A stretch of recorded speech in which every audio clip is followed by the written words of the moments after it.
Hello guys, कैसे आप लोग। आशा करता हूँ आप सभी अच्छे होंगे और अपने एग्जाम्स की बढ़िया तैयारी कर रहे होंगे। तो गाइस, हम लोग ने संसदीय शासन और आध्यात्मिक शासन को पढ़ लिया है। तो आज हम लोग कंपेयर करके देखेंगे कि आध्यात्मिक शासन व संसदीय शासन में अंतर क्या होगा।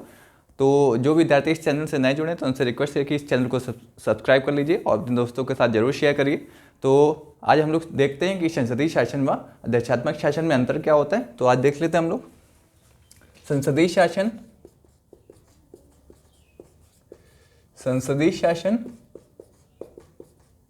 व आध्यात्मिक शासन में अंतर। आज हम लोग तुलना करके देखेंगे कि संसदीय शासन व आध्यात्मिक शासन में क्या क्या अंतर होता है। तो एक बार हम लोग एक लिस्ट बना के देख लेंगे कि इन दोनों में क्या क्या डिफरेंसेस होते हैं। तो उससे आज तो जितने भी आपके बचे हुए डाउट्स होंगे वो आज खत्म हो जाएंगे सारे। तो इधर लिख लेते हैं संसदीय शासन और ये हो जाता है हमारा आध्यात्मिक शासन।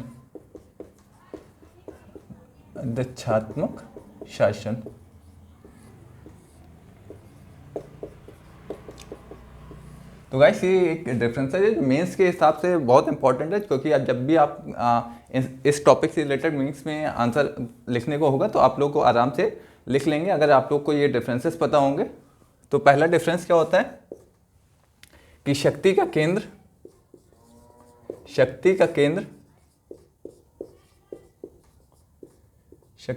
कौन होता है संसदीय शासन में। संसदीय शासन,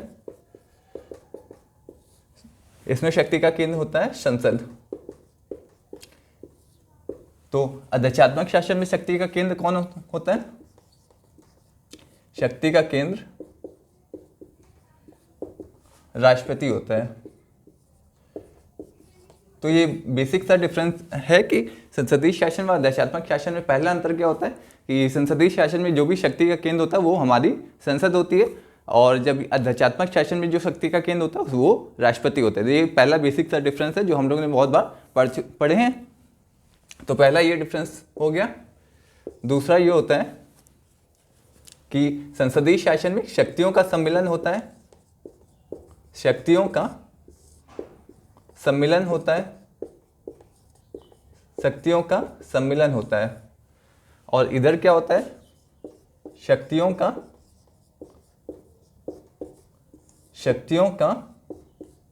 पृथक्करण होता है। शक्तियों का सम्मिलन को हम लोग ने कई पिछले भी लेक्चर्स में देखा है, तो एक बार यहाँ पे भी देख लेते हैं कि शक्तियों का सम्मिलन का मतलब क्या होता है। कि शक्तियों का सम्मिलन का मतलब ये है कि कार्यपालिका के जो भी सदस्य होंगे वो विधायिका के सदस्य होना उनके लिए आवश्यक है। बिना विधायिका के सदस्य हुए बिना वे कार्यपालिका के सदस्य नहीं हो सकते। तो एक प्रकार से कार्यपालिका के अधिकारी विधायिका के अधिकारी होते हैं। तो यहाँ पे शक्तियों का सम्मिलन कैसे हो रहा है कि कार्यपालिका के कुछ सदस्य विधायिका के सदस्य होते हैं। यहाँ पे कार्यपालिका व विधायिका की शक्तियों का सम्मिलन हो रहा है। पृथक्करण का मतलब क्या होता है कि कार्यपालिका के अपने अधिकारी होंगे और विधायिका के अपने अधिकारी होंगे। किसी भी प्रकार का इन दोनों में कोई भी संबंध नहीं होगा, दोनों अलग अलग स्वतंत्र होकर कार्य करेंगे। कार्यपालिका के अधिकारी विधायिका के अधिकारी नहीं होंगे और विधायिका के अधिकारी कार्यपालिका के अधिकारी नहीं होंगे। तो एक प्रकार से कोई भी सभी जितने भी सरकार के तीनों अंग हैं स्वतंत्र रूप से कार्य करेंगी। तो शक्तियों का पृथक्करण का मतलब हो गया कि सबके अपने सदस्य होंगे, विधायिका के अपने सदस्य होंगे, न्यायपालिका के अपने सदस्य होंगे। यहाँ पे किसी भी प्रकार का सम्मिलन नहीं होगा। तो जैसे देख लीजिए इधर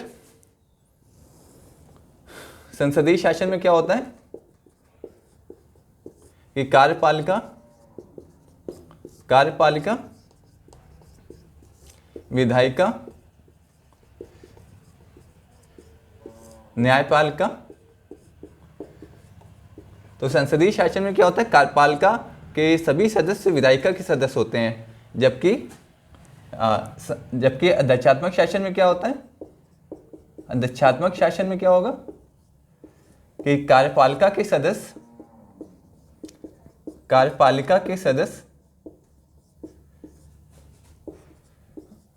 विधायिका के सदस्य नहीं होते हैं। यहाँ पे कार्यपालिका के अपने अलग अधिकारी होंगे, विधायिका के अपने अलग सदस्य होंगे। यहाँ पे किसी भी प्रकार का सम्मिलन नहीं होगा। जबकि यहाँ पे आप लोग देख रहे हैं कि कार्यपालिका के अधिकारी विधायिका के अधिकारी होते हैं। तो यहाँ पे कार्यपालिका व विधायिका की शक्तियों का सम्मिलन होता है।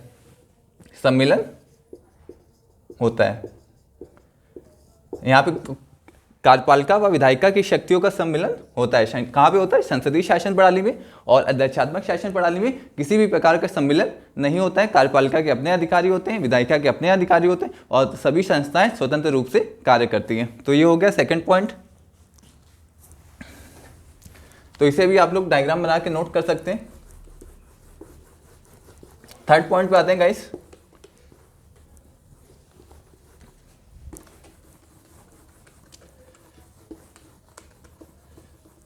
थर्ड पॉइंट पे आते हैं गाइस।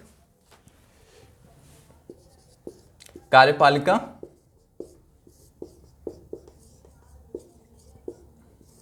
व विधायिका के बीच कार्यपालिका व विधायिका के बीच टकराव कम होता है। ये सब चीजें हम लोग पहले पढ़ चुके, तो एक बार हम लोग फिर से कंपेयर कर रहे हैं, जिससे आपके जितने भी सारे डाउट्स हैं वो आज दूर हो जाएं। तो इसमें क्या है? टकराव अधिक होता है। टकराव अधिक होता है। तो हम लोग ने अभी ऊपर क्या देखा था कि कार्यपालिका के सदस्य विधायिका के सदस्य होते हैं संसदीय शासन प्रणाली में। तो एक तरह से यहाँ पे कार्यपालिका व विधायिका की शक्तियों का सम्मिलन होता है, जिस कारण कार्यपालिका व विधायिका के बीच एक सामंजस्य व समन्वय बना रहता है। जबकि अध्यक्षात्मक शासन प्रणाली की बात करेंगे तो कार्यपालिका के सदस्य विधायिका के सदस्य नहीं होते हैं, सबके अधिकारी अलग होते हैं, विधायिका के अधिकारी अलग होते हैं, जिस कारण यहाँ कार्यपालिका व विधायिका के बीच एक टकराव की संभावना बनी रहती है। जैसा कि अमेरिका में जब डोनाल्ड ट्रंप प्रेसिडेंट थे तो उस समय बजट पारित करने को लेकर कार्यपालिका व विधायिका के बीच एक टकराव हो गया था, जिसे अमेरिका में क्या कहते हैं? शटडाउन कहते हैं। तो अध्यक्षात्मक शासन प्रणाली में कार्यपालिका व विधायिका के बीच एक टकराव बना रहता है, क्योंकि कार्यपालिका के सदस्य विधायिका के सदस्य नहीं होते हैं। तो इसे आप लोग नोट कर लीजिए।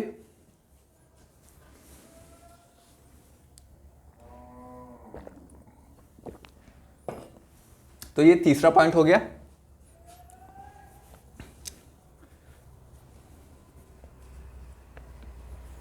तो मेन पॉइंट ये है, इसे आप लोग कोर पॉइंट, कुछ कोर पॉइंट है, कुछ जो मूल इंपॉर्टेंट पॉइंट है उसे आप लोग को याद रखना है, जिससे सारे पॉइंट निकलते हैं। तो अभी यहाँ शक्तियों के सम्मेलन से कौन सा पॉइंट निकला? कौन सा पॉइंट निकला? ये वाला पॉइंट निकला कि कार्यपालिका व विधायिका के बीच टकराव क्यों कम होता है? क्योंकि उनके अधिकारी एक दूसरे से मिलते हैं। कार्यपालिका व विधायिका के अधिकारी एक दूसरे से मिलते हैं, यहाँ पे सम्मिलन होता है, जिस कारण एक टकराव कम होता है। तो ये पॉइंट कहाँ से निकल रहा है? यहाँ से निकल रहा है। तो आपको एक कोर पॉइंट, जैसे ये हो गया शक्तियों का सम्मेलन हो गया, इस कोर पॉइंट को याद रखना है। और शक्ति का केंद्र हो गया संसद, और एक ये कोर पॉइंट हो गया, और एक ये हो गया। तो इसी से ही 2-3 पॉइंट हम लोग अभी निकालेंगे। तो आपको सारे पॉइंट नहीं याद रखने, एक कोर पॉइंट याद रखने, उसी से सारे पॉइंट हम लोग डिराइव करेंगे। तो एक ये हो गया कार्यपालिका व विधायिका के बीच टकराव कम होता है, ये तीसरा हो गया। चौथा निकालते हैं। कार्यपालिका विधायिका के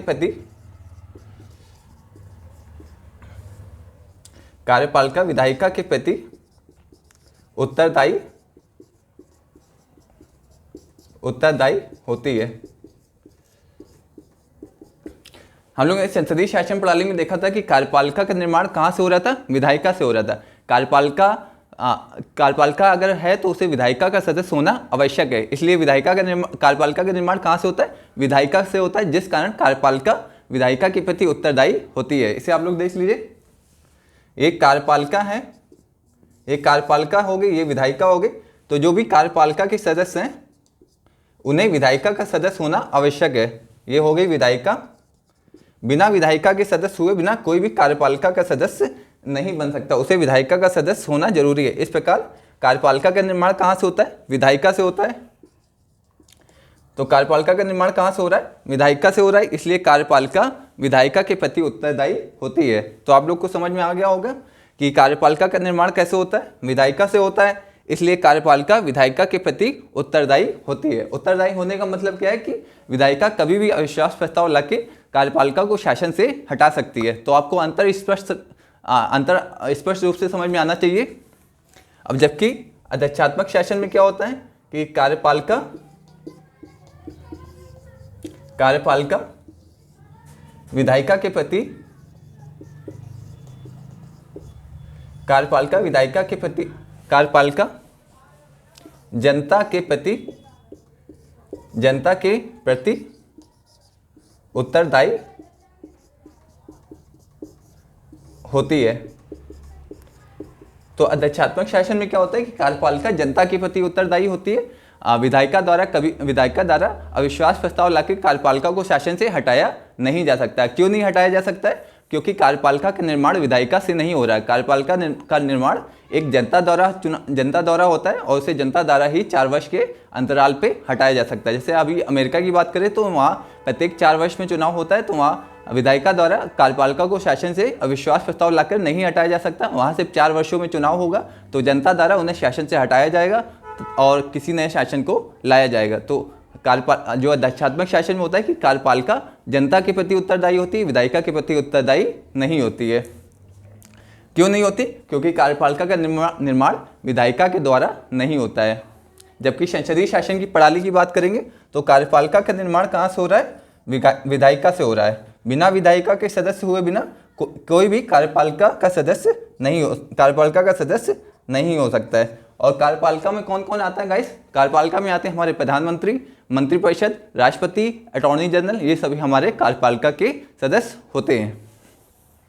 तो ये पॉइंट आपको समझ में आ गया होगा कि कार्यपालिका विधायिका के प्रति उत्तरदायी क्यों होती है, क्योंकि कार्यपालिका का निर्माण कहाँ से होता है? विधायिका से कार्यपालिका का निर्माण होता है, जिस कारण से कार्यपालिका विधायिका के प्रति उत्तरदायी होती है। जबकि यहाँ पे देखेंगे कि तो यहाँ पे कार्यपालिका का निर्माण विधायिका से नहीं हो रहा है, कार्यपालिका के सदस्य विधायिका के सदस्य नहीं होते हैं, जिस कारण कार्यपालिका विधायिका के प्रति उत्तरदायी नहीं होती, कार्यपालिका जनता के प्रति उत्तरदायी होती है। तो स्पष्ट रूप से आपको अंतर समझ में आना चाहिए।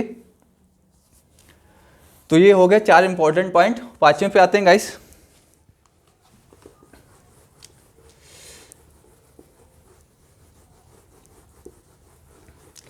पांचवा देख लेते हैं गाइस।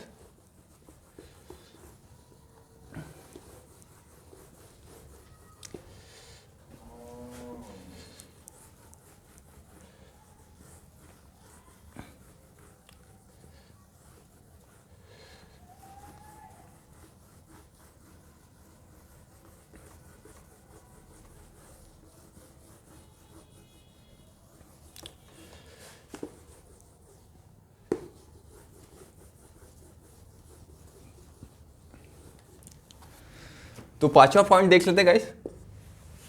तो 5वें पॉइंट में क्या होता है कि कार्यपालिका जो संसदीय शासन में होता है कि कार्यपालिका का एक सुनिश्चित कार्यकाल होता है।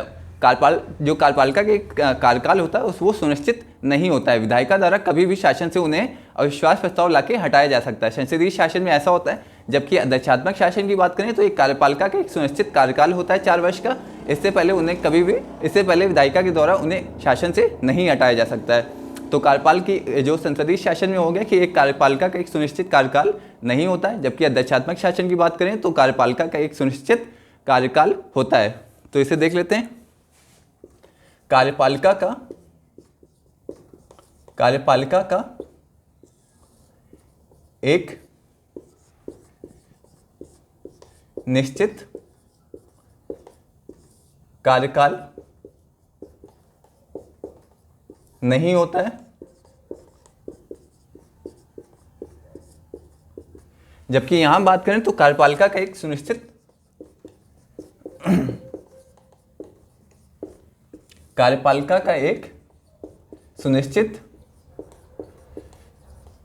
कार्यकाल होता है। तो संसदीय शासन प्रणाली की एक वो विशेषता होती है कि कार्यपालिका का कोई निश्चित कार्यकाल नहीं होता है। क्यों नहीं होता है? क्योंकि विधायिका के द्वारा कभी भी अविश्वास प्रस्ताव लाके कार्यपालिका को शासन से हटाया जा सकता है। जबकि जब अध्यक्षात्मक शासन प्रणाली की बात करेंगे तो कार्यपालिका का एक सुनिश्चित कार्यकाल होता है, क्योंकि विधायिका के द्वारा उन्हें कभी भी शासन से हटाया नहीं जा सकता। जैसा अमेरिका में अध्यक्षात्मक शासन प्रणाली है तो वहाँ पे कार्यपालिका का एक 4 वर्ष का कार्यकाल है, वो अपने कार्यकाल को पूरा करते हैं, उससे पहले उन्हें कोई भी शासन से नहीं हटा सकते हैं। तो ये हो गया आपका 5वां पॉइंट। 6ठे पे आते हैं गाइस। 6ठे पे आते हैं। कार्यपालिका में संसदीय शासन में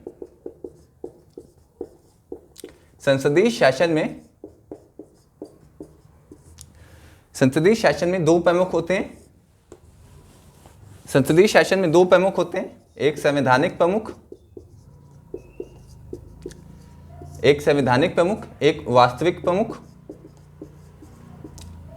तो संसदीय शासन में दो प्रमुख होते हैं, एक संवैधानिक प्रमुख होता है, एक वास्तविक प्रमुख होता है। संवैधानिक प्रमुख कौन होते हैं? राष्ट्रपति होते हैं। जबकि वास्तविक प्रमुख कौन होते हैं? प्रधानमंत्री होते हैं। और इधर देख लेते हैं, तो अध्यक्षात्मक शासन में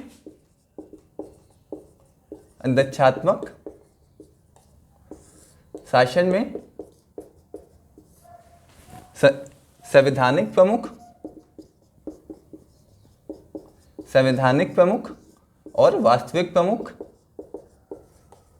एक ही व्यक्ति होते हैं, उसका नाम क्या होता है? राष्ट्रपति। तो संसदीय शासन में जो भी संसदीय शासन में एक संवैधानिक प्रमुख होता है, एक वास्तविक प्रमुख होते हैं। संवैधानिक प्रमुख कौन होता है? राष्ट्रपति होते हैं।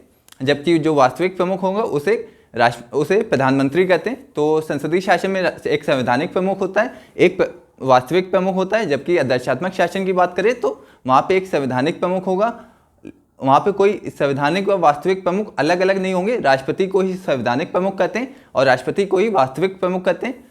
तो क्यों कहते हैं संवैधानिक प्रमुख? कहने का मतलब ये है कि राष्ट्रपति को संविधान से शक्तियाँ मिलती हैं। और वास्तविक प्रमुख कहने का मतलब क्या है कि राष्ट्रपति ही उन्हीं शक्तियों को प्रयोग करता है। जबकि संसदीय शासन प्रणाली में बात करेंगे तो संविधान से सारी शक्तियाँ किन्हें मिली है? राष्ट्रपति को मिली है। जबकि उन शक्तियों का प्रयोग कौन करता है? हमारे प्रधानमंत्री उन शक्तियों का प्रयोग करते हैं। इसलिए प्रधानमंत्री को वास्तविक प्रमुख कहते हैं और राष्ट्रपति को संवैधानिक प्रमुख कहते हैं। जबकि अध्यक्षात्मक शासन प्रणाली में संवैधानिक प्रमुख तथा वास्तविक प्रमुख एक ही व्यक्ति होते हैं, जिसे राष्ट्रपति कहते हैं। तो गाइस अंतर स्पष्ट हो गया होगा आपको, तो इसे आप लोग नोट डाउन कर लीजिए। पांचवा छह अंतर हम लोग ने देख लिए हैं। तो गाइस 6 अंतर हो गए हैं, आप लोग ऐसे आप लोग नोट डाउन कर लीजिए। 6 अंतर हो गए। तो 7वां अंतर देख लेते हैं गाइस, इसे आप लोग नोट डाउन कर लीजिए। ये 5वां हो गया और ये 6ठा हो गया। तो दोनों तरफ आप लोग भी जब भी नोट्स बनाए तो ऐसे ही आप लोग अपने नोट्स बनाया करिए।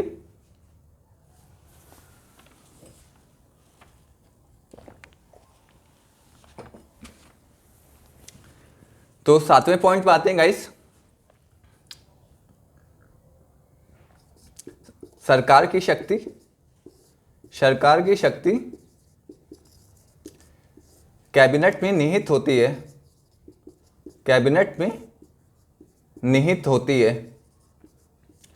तो संसदीय शासन में क्या होता है कि जो भी सरकार या शासन की शक्ति होती है वो किसी प्रधानमंत्री या गृह मंत्री में निहित ना होकर वो एक समूह में निहित होती है, जिसे क्या कहते हैं? कैबिनेट कहते हैं। जबकि अध्यक्षात्मक शासन प्रणाली की बात करें तो गाइस सरकार की शक्ति एक व्यक्ति में निहित होती है, जिसे क्या कहते हैं? राष्ट्रपति में सारी शक्ति निहित होती है। ये राष्ट्रपति में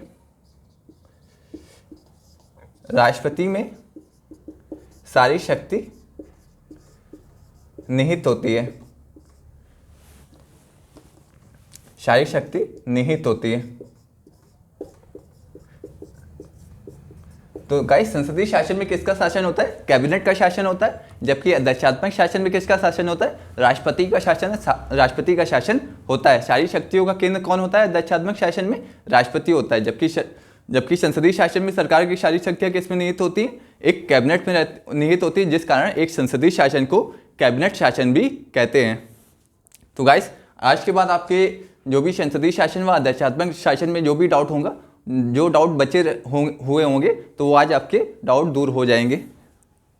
तो बस इस लेक्चर को अंत तक जरूर देखा करिए। जो भी हम लोग लेक्चर डिलीवर करते हैं तो प्लीज़ उसे एंड तक पूरा उसे अंत तक देखा करिए, जिससे आपके जो भी कंसेप्ट हैं वो आपके उसको समझने में कोई दिक्कत ना है। पूरा देखेंगे तो आपको और अच्छी तरह से जो भी हम लोग बता रहे हैं तो उसे समझ में आएगा। तो ये हो गया 7वां। 8वें पे आते हैं गाइस।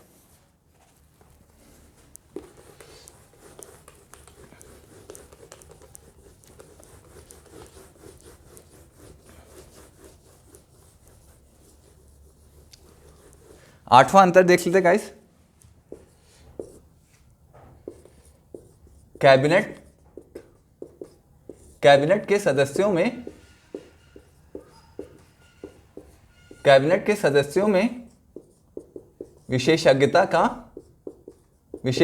का अभाव होता है। विशेषज्ञता का अभाव होता है। जबकि यहां पे हम लोग देखेंगे कैबिनेट के सदस्य, ये 8वां है, कैबिनेट के सदस्यों में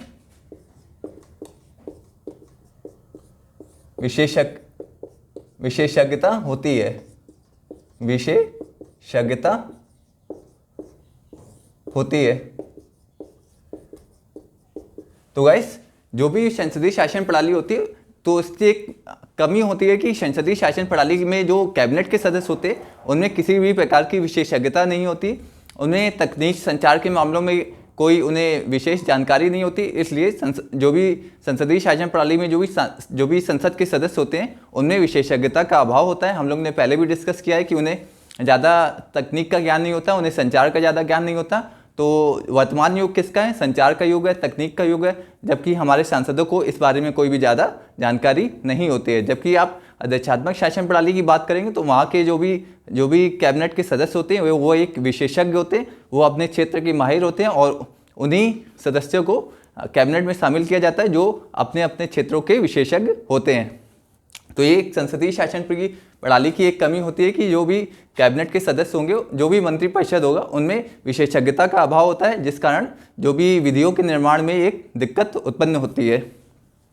तो ये हो गई कैबिनेट के सदस्यों में विशेषज्ञता होती है। जबकि ये कहाँ पे होता है? अध्यक्षात्मक शासन प्रणाली में। जबकि संसदीय शासन प्रणाली की बात करें तो यहाँ कैबिनेट के सदस्यों में विशेषज्ञता का अभाव होता है। तो गाइस, आप लोग कीवर्ड्स को नोट डाउन करते रहा करिए कि कीवर्ड्स क्या होते हैं। जैसे यहाँ पे विशेषज्ञता वाला एक कीवर्ड्स हो गया, एक यहाँ पे कीवर्ड हो गया। तो इसे भी आप लोग अपने जब भी शॉर्ट नोट्स बनाएं तो इसे भी आप लोग मार्क करते रहा करिए।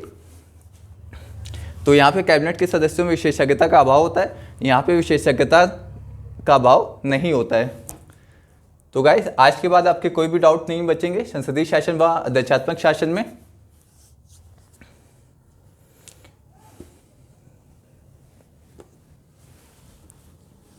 एक और अंतर देख लेते हैं।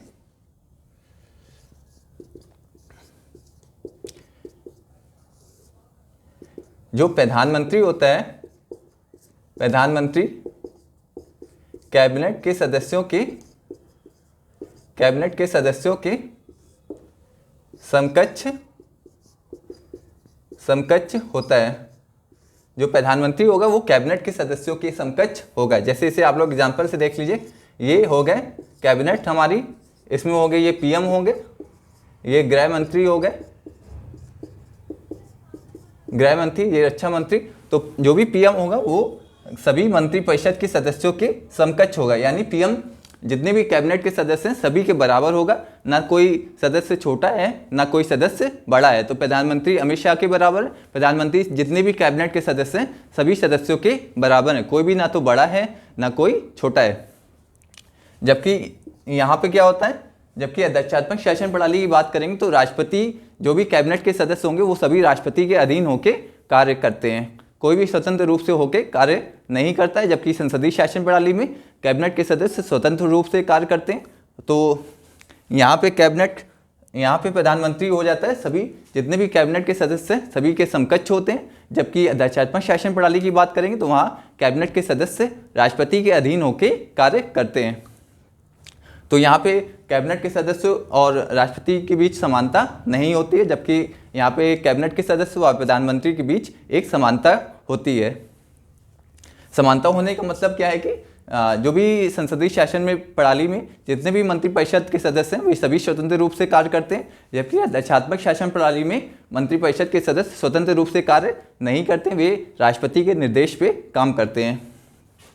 तो ये यहाँ पे कैबिनेट के सदस्य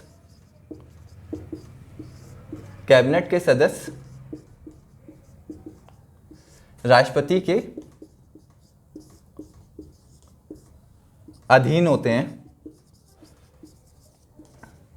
अधीन होते हैं। तो गाइस ये हो गए 9 अंतर हो गए संसदीय शासन व अध्यक्षात्मक शासन के बीच में। तो आप लोग को आज आशा करता हूँ कि सारे डाउट आपके दूर हो गए होंगे संसदीय शासन व अध्यक्षात्मक शासन में। हम लोगों ने संसदीय शासन व अध्यक्षात्मक शासन की क्लासेस पहले कर ली हैं। तो जो नए बच्चे इस चैनल को देख रहे हैं तो उनसे रिक्वेस्ट है कि इस चैनल को सब्सक्राइब करिए और जितने भी पहले के लेक्चर्स हम लोग ने अपलोड किए हैं तो उन्हें भी देखिए। और मिलते हैं नेक्स्ट लेक्चर में कि अगला टॉपिक हम लोग का ये संसदीय शासन हो गया और एक हम लोग का अध्यक्षात्मक शासन भी हो गया। तो अगला टॉपिक होगा हम लोग का प्रधानमंत्री शासन क्या होता है। तो प्रधानमंत्री शासन को भी जानेंगे विस्तार से। तो गाइस मिलते हैं नेक्स्ट लेक्चर में। Thank you so much.